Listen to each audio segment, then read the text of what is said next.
Before I tell you this story, I need you to understand something. What you are about to hear is not fiction.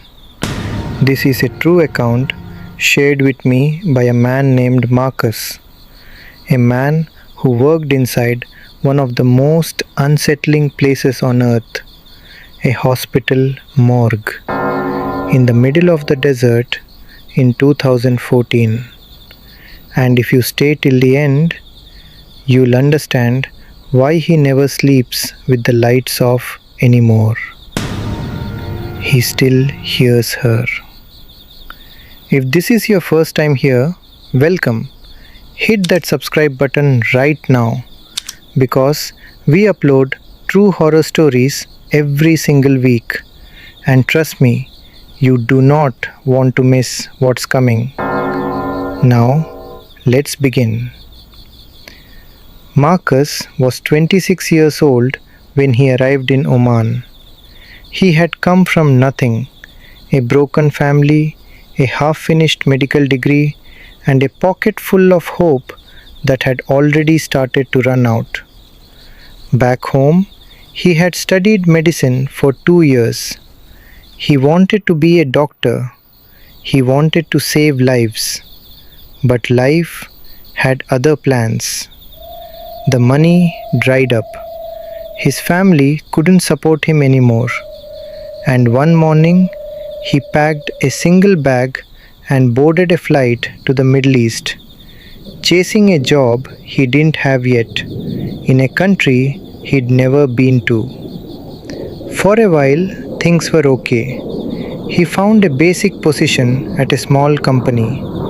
He sent money home. He survived.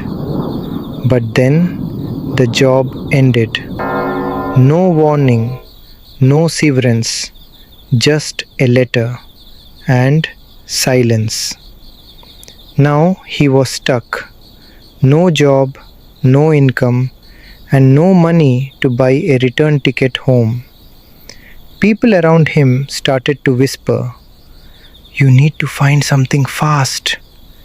If you don't have a job, they'll deport you. Don't go home like a failure." He was scared. He was ashamed. And he was desperate. That's when his friend called him. "Marcus, I heard about a hospital job. It's not glamorous, but it pays. And they need someone immediately." Marcus exhaled with relief. "What kind of job?" he asked.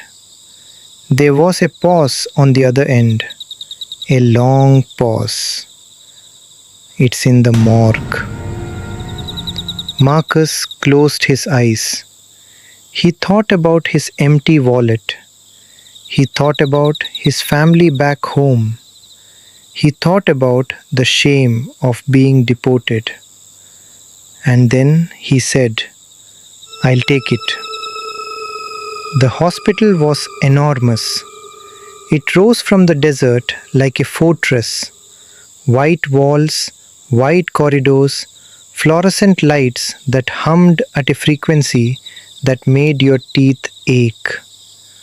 On the surface, it looked modern, clinical, professional. But there was something about the air inside, something heavy, like the building itself was holding its breath. Marcus reported to the pathology department on his first day, where he met his two supervisors. The first was Dr.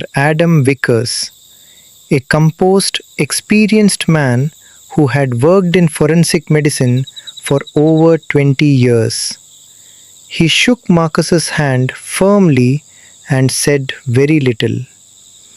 The second was Dr. Thomas, a fellow expat originally from South Asia who had been working at this hospital for 3 years. Dr. Thomas smiled warmly when they met, but his eyes looked tired in a way that had nothing to do with sleep, like a man who had seen too much and learned to live with it.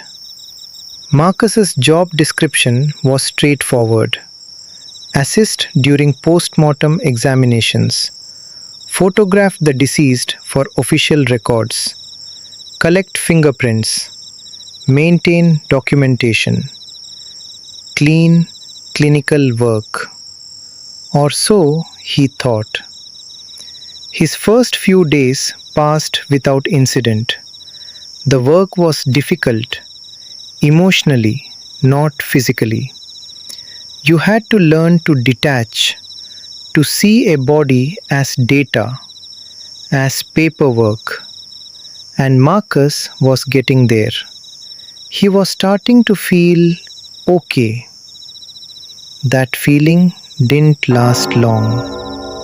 It was a Tuesday night, late, almost midnight. Marcus was finishing up his documentation when the doors to the intake area swung open and two attendants wheeled in a new arrival. A young woman. She couldn't have been older than 22. Her features were still and pale. Her dark hair fanned out across the gurney, and her eyes were open. That happened sometimes. It didn't always mean anything, but her eyes were blue, a deep, vivid, almost unnatural shade of blue. Marcus noted this and began filling in the intake form: name, age, estimated time of death, distinguishing features, eye color. He looked at her again. Blue, clearly blue. He wrote it down. Then he cross-referenced the preliminary report that had come in from the attending physician, and he froze. The report said her eyes were black. He read it again and again. Black. The document was clear, but the woman lying in front of him, her eyes were blue. Not dark brown, not hazel, not some trick of the light. Blue. Marcus stood there for a long moment, unsure what to do. He decided to note the discrepancy, flag it for Dr. Vickers in the morning, and continue with the intake process. He reached for his camera. He adjusted the angle, and then the lights went out. Total darkness. The main power was gone. Not a flicker. Completely gone. Marcus stood perfectly still, his heart thudding. Then the backup system kicked in. Emergency lighting flooded the room in deep red. Everything looked wrong in that light. The walls, the equipment, the body on the table. Marcus exhaled slowly, steadying himself. He turned back toward the gurney, and his breath stopped. She had moved. When he had left her, she was lying flat on her back. Now, she was on her side, facing him. Her blue eyes still open, staring directly at him. Marcus stumbled backward. His clipboard hit the floor. The sound echoed through the room like a gunshot. He pressed himself against the wall, telling himself it was the gurney, the vibration, the angle. Bodies don't move. Bodies don't move. But she had moved, and she was looking at him. And then he noticed something else, something protruding from between her slightly parted lips, a small object wrapped in cloth, tied with black thread. Marcus had seen strange things in his 2 years of medical study, but he had never seen anything like this. The object was clearly handmade, a small bundle of folded cloth, no bigger than his thumb, bound tightly with black thread and marked with symbols. Symbols he didn't recognize. Not Arabic, not any script he had ever studied. Something older. Something that made his eyes slide away from it as if his brain refused to look directly at it. He should have left it alone. He knows that now. But his medical instincts kicked in. Foreign object in the airway, a standard concern. He reached for a pair of gloves and he removed it. It fell into his gloved palm. It was warm. Not room temperature, not body temperature.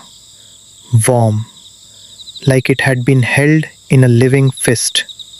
Marcus set it in a specimen tray and stepped back. He noted it in the record. He told himself it was a cultural artifact, a burial tradition he wasn't familiar with. He told himself everything was fine. He was wrong. That night, Marcus went home and didn't sleep.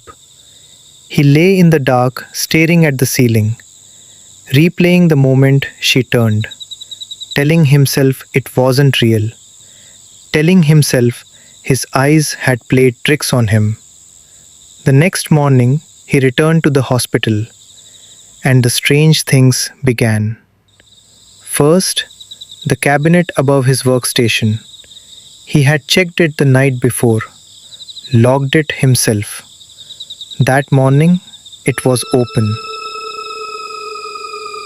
Everything inside had been rearranged. He closed it, locked it again. An hour later, open again. He said nothing. He told himself it was a colleague. Then, the photographs. Marcus had photographed the young woman the previous night. Standard documentation. Face, profile, identifying marks. When he pulled up the images on the hospital computer, in every single photo, her eyes were closed. But they had been open. He had looked directly into them. He checked the camera. He checked the files. No edits. No tampering. In every frame, eyes closed. He deleted the files and rephotographed from the records. Same result. By the third day, Marcus had started to feel it. A presence. Not a sound, not a shape, just the absolute, bone deep certainty that someone was standing behind him every time he turned around. Nothing, but the feeling never left. And then there was the breathing. At night, when the morgue was empty and quiet, he could hear it. Low, slow, close, breathing, right next to his ear. There's no one here. There's no one here. There's no one. It happened on the fifth night. Marcus was alone in the documentation room. 2:47 a.m. The rest of the floor was empty. He was cross-referencing intake files when he heard something he had not heard in this building before. Crying.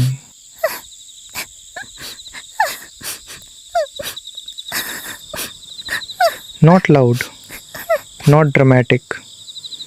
The quiet, exhausted weeping of someone who had been crying for a very long time. Marcus stood up slowly. He told himself It was the ventilation system. Sound travels strangely in large buildings. He walked to the door of the documentation room. He opened it. The corridor was lit by its usual low overnight lighting, empty, except at the far end of the hallway. Standing in the doorway of the cold storage room was the girl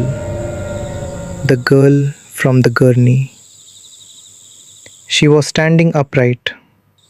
Her hospital gown was still on. Her dark hair hung loose around her face, and she was crying. Why did you open it? Marcus couldn't move. His body had simply stopped responding. He stood in the doorway of the documentation room, 12 meters away from a woman who should not have been standing, who should not have been breathing, who should not have been there at all. You let it out. You let it out. And then her eyes changed.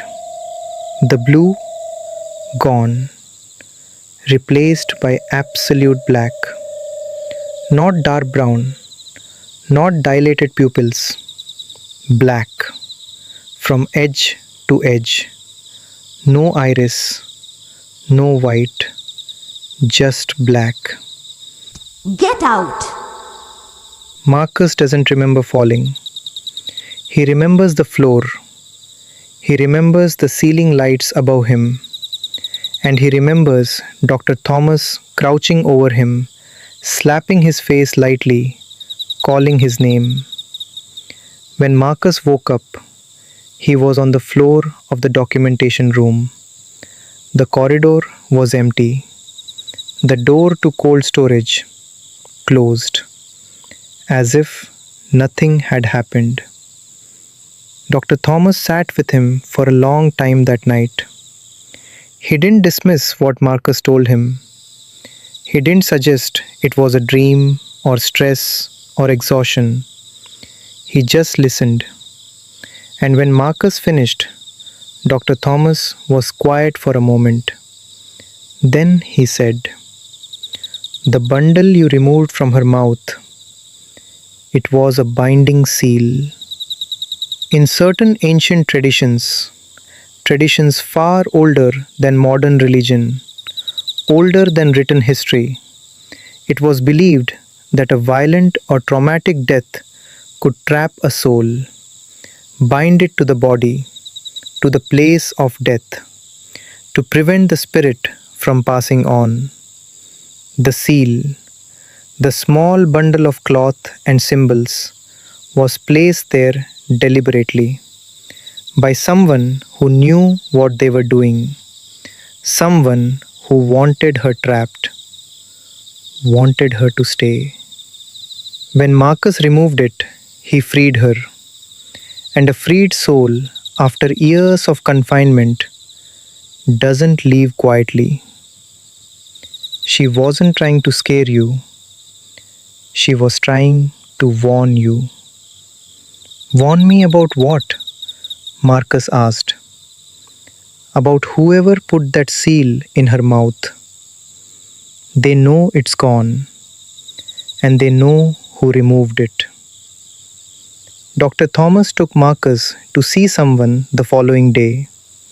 He would only say that this person was a healer, a very old man who had spent his life studying the space between the physical world and whatever exists beyond it. The old man lived in a small house on the edge of the city. He took one look at Marcus when he walked through the door, and he said, "You've been marked." The healer worked for several hours. Marcus doesn't share the details of what happened in that house. He says only that it involved fire, water, and words spoken in a language he had never heard before and has never heard since. When it was over, the feeling was gone. The presence that had followed him for 5 days vanished.